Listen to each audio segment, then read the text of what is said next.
pinagalingan po kayo kay Antoinette, estudyante ko po siya sa Ateneo. 10 years ago.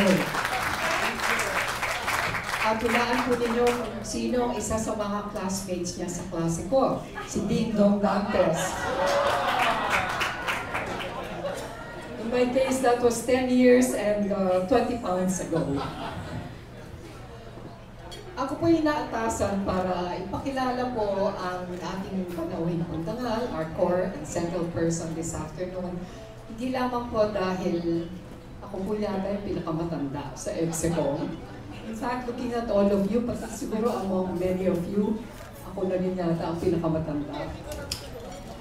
Isa pong napakalaking privilege po ito.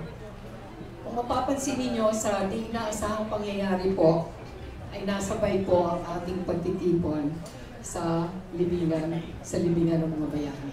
Hindi ko po alam, I don't know if you'd agree, kung ito po ay by chance, kung ito po ay serendipity, destiny, or maybe divine providence.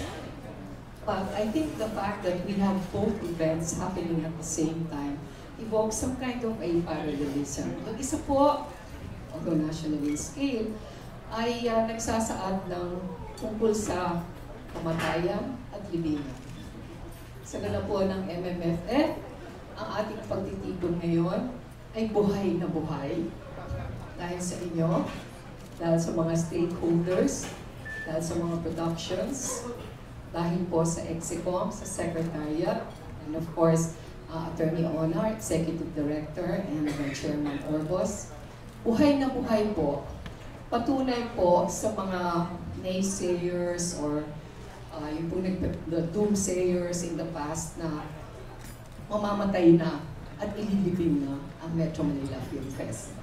We're very alive, preparing for our 42nd Metro Manila Film Festival from December 25 to January 7. I will not say more.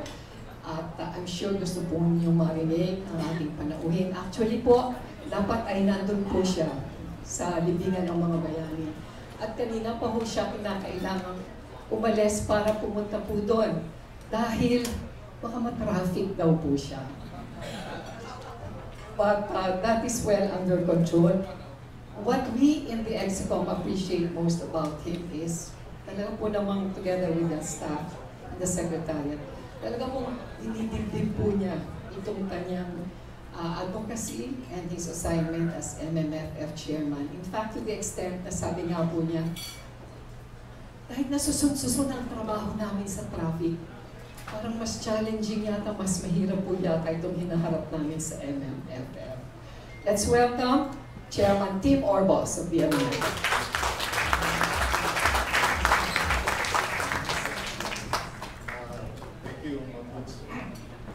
Para ho mas madali ata yung traffic sa nangyayari. I would like to thank the EBSECOM members. Of course, I would like also to acknowledge